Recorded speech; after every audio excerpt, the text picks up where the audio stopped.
తెలంగాణలో అధికారంలోకి వచ్చిన కాంగ్రెస్ ప్రభుత్వం ఎన్నికల సమయంలో ప్రజలకు ఇచ్చిన 6 గ్యారెంటీలు పూర్తిగా విఫలమైందని ఆమ్ ఆద్మీ పార్టీ తీవ్రంగా విమర్శించింది. మార్పు కావాలి, కాంగ్రెస్ రావాలి అనే నినాదంతో అధికారంలోకి వచ్చిన ప్రభుత్వం నేడు మార్పు లేదు, మోసమే మిగిలింది అనే స్థితికి చేరిందని ఏఏపీ పేర్కొంది. రైతు రుణమాఫీ, రైతు భరోసా, మహాలక్ష్మి పథకం, ఉద్యోగాల కల్పన, నిరుద్యోగ వృత్తి, ఉచిత విద్యుత్ వంటి కీలక హామీల అమలులో ప్రభుత్వం విఫలమైందని ఆరోపించింది. నిబంధనల పేరుతో రైతులు, మహిళలు, నిరుద్యోగులను పథకాల నుంచి తప్పించడం అన్యాయమని పేర్కొంది. టీఎస్పీఎస్సీ జాప్యంతో నిరుద్యోగ యువత భవిష్యత్తు దెబ్బతింటుందని విమర్శిస్తూ తక్షణమే జాబ్ క్యాలెండర్ విడుదల చేయాలని డిమాండ్ చేసింది. ప్రజలు ఆశించిన మార్పు కనిపించడం లేదని, కాంగ్రెస్ ప్రభుత్వం పాత సీసాలో కొత్త మద్యం విధానాన్ని కొనసాగిస్తుందని ఏఏపీ విమర్శించింది. హామీలు వెంటనే అమలు చేయకపోతే రాష్ట్ర వ్యాప్తంగా ప్రజా ఉద్యమాలు చేపడతామని హెచ్చరించింది. ఈ విషయాలను ఆమ్ ఆద్మీ పార్టీ రాష్ట్ర మహిళా అధ్యక్షురాలు హేమ సుదర్శన్ జిల్లోజా తెలిపారు. ముఖ్యంగా చెప్తున్నాను, 420 హామీలు ఇచ్చారు కాంగ్రెస్ ప్రభుత్వం. జాగ్రత్తగా ఇప్పటికైనా మనందరం అడగాలని చెప్పేసి మొదటిగా నేను ఈ నూతన సంవత్సరంగా అడుగుతున్నాను జనాలను. అలాగే 6 గ్యారెంటీలు అన్నారు. ఈ 6 గ్యారెంటీలు ఎక్కడ పోయినాయి? ఈ 6 గంటలు ముఖ్యంగా మహాలక్ష్మి అని ముందర పెట్టిరు. మహాలక్ష్మిలో వచ్చేసి 2500 ఇప్పటిదాకా ఎందుకు ఇంప్లిమెంటేషన్ చేయలేదు? 500 గ్యాస్ ఇస్తా అన్నారు. 500 గ్యాస్ వచ్చేసి ఇప్పటిదాకా ఎందుకు ఇంప్లిమెంటేషన్ చేయలేదు? 100 రోజులనే రాశారు, అక్కడ 100 రోజులలో చేస్తా అన్నారు.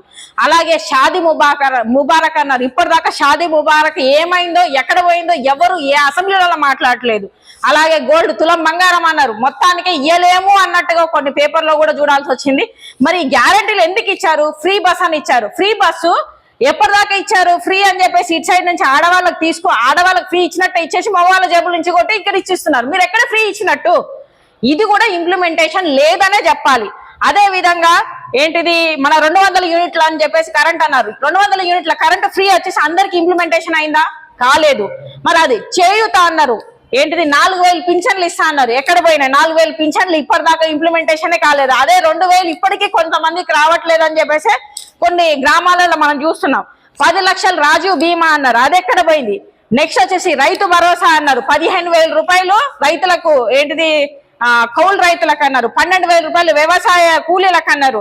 వరికి 500 రూపాయలు బోనస్ అన్నారు వరి పంటకు. మరి ఇప్పటిదాకా వీటి గురించి ఎందుకు మాట్లాడలేదు? ఇంద్రమ్మ ఇల్లు అన్నారు.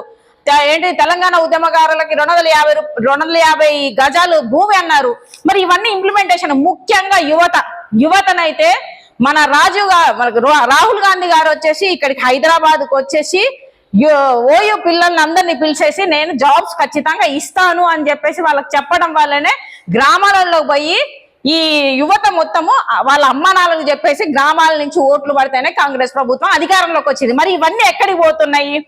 యువతకు జాబ్ క్యాలెండర్ అనేది ముఖ్యంగా దీని మీద అసెంబ్లీలో మాట్లాడాలని చెప్పేసి మేము ఆమ్ ఆద్మీ పార్టీ నుంచి కోరుతున్నాం. అలాగే మొన్న చూసుకుంటే తిను ఏంటిది మెస్సీ అని చెప్పేసి తీసుకొచ్చాడు. దాని మీద 100 కోట్లు వేస్ట్ చేశాడు. ఓన్లీ వాళ్ళ కొడుకు, వాళ్ళ మనవాడికి, అన్న కొడుక్కి ఈయన డ్రెస్ వేసుకొని ఒక ఆడాలని కోరికను 100 కోట్లలో నెరవేర్చుకొని ఆయన తీసుకొచ్చి కనీసం మెస్సీని తీసుకొచ్చి మెస్సీకి డ్రెస్ కూడా వేయలేకపోయాడు రేవంత్ రెడ్డి గారు. మరి అలా ఉంది. నెక్స్ట్ వచ్చేసి గ్లోబల్ మీట్ అన్నారు. గ్లోబల్ మీట్ లో ఎప్పుడు 2044కి ఏంటి రాష్ట్రాన్ని వచ్చేసి డెవలప్ చేస్తారంట. డెవలప్మెంట్ పేరుతో వచ్చేసి డబ్బులు తీసుకొచ్చేసి కాంట్రాక్ట్లు ఇచ్చేసి ఆ పైసలు పెట్టి మళ్ళీ నెక్స్ట్ ఎలక్షన్ లో గెలవడానికి తప్ప దీని వచ్చేసి అసలు ఇప్పుడున్న ప్రభుత్వం ఎలా నడుస్తుంది? ఇంప్లిమెంటేషన్ 6 గ్యారెంటీలు ఎక్కడ పోయినాయి? 420 హామీలు ఎక్కడ పోయినాయి? వీటి మీద ఇంప్లిమెంటేషన్ లేదు. కానీ మొన్న మూసీ నది గురించి అసెంబ్లీలో మాట్లాడతారు సారు, ప్రక్షాళన చేస్తా అంటాడు. ఏంటిది నైట్ టైంలో అంట ఏంటి పబ్బులు, హోటల్స్ ఇవన్నీ వచ్చేసి ఓపెన్ చేసి నైట్ టైం జనరేట్ చేస్తా ఇన్కమ్ ని అంటారు. మార్నింగ్ టైంలో చేసిన ఈ డబ్బులన్నీ ఎక్కడికి పోయినాయి? ఇవన్నీ చేయడానికి చేత కావట్లే. రాత్రిలలో బస్సులలో వచ్చేసి మన తెలంగాణ బస్సులు ఎక్కడైనా ఉన్నాయా? బయట రాష్ట్రాల నుంచి బస్సులు వచ్చేసి తిప్పేసి మరి దాని మీద ఫండ్ జనరేట్ చేయడానికి మీకు రావట్లేదా? ఆ డబ్బులన్నీ ఎందుకు తీయలేకపోతున్నారు? ఏంటిది మంటలలో వచ్చేసి వాళ్ళు కాలిపోతున్నారు. వేరే బస్సులు బయట అవన్నీ ఇప్పటిదాకా వేసారా? ఎంత డబ్బులు వాళ్ళకి వచ్చి నష్టపరిహారం ఇచ్చారా? అవన్నీ పెట్టారా? అది లేదు. మొన్న చూసుకుంటే ఈ మధ్యలో వచ్చేసి యూరియాను వచ్చేసి యాప్లలో తీసుకోవాలి అని చెప్పేసి అంటారు. ఓయూ యూనివర్సిటీకి పోయాం వచ్చేసి ఇంగ్లీష్ మాట్లాడొద్దు, ఇంగ్లీష్ మనది కాదు అంటాడు.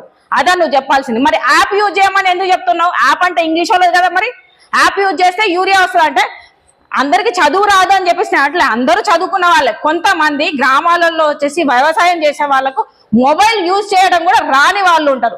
వాళ్ళ యాప్ లో నుంచి ఎట్లా యూరియాని వచ్చేసి వాళ్ళు తీసుకోవాలి డైరెక్ట్ చేయడానికి అట్లా.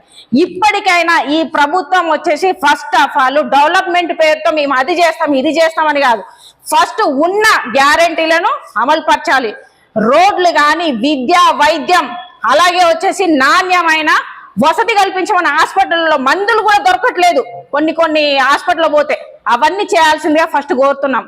అదే విధంగా దీని వచ్చేసి ఎంతసేపటికి వచ్చేసి వాళ్ళ మీద వీళ్ళ మీద తిట్టుకోవడం తప్ప అసెంబ్లీలలో ఏం జరగట్లేదు. ఇంప్లిమెంటేషన్ 420 హామీలు దొంగ అబద్ధాలు చెప్పారు, వాటిని మీరు దొంగ అబద్ధాలు కాకుండా వచ్చేసి 420 హామీలలో మొత్తం నెరవేర్చాలి. ఈ జాబ్ క్యాలెండర్ ని వచ్చేసి మీరు ఈ అసెంబ్లీ ముగించే వరకు 5వ తారీఖు వరకు మీరు ఈ గ్యారంటీలు అలాగే యువతకు జాబ్ క్యాలెండర్ అనేది మీరు అమలు చేయాలి. అసెంబ్లీలో చెయ్యని పక్షాన ఆమ్ ఆద్మీ పార్టీ ఖచ్చితంగా వచ్చేసి మీ అసెంబ్లీని ముట్టడి చేస్తామని చెప్పేసి ఈ సభాముఖంగా తెలియజేస్తున్నాం.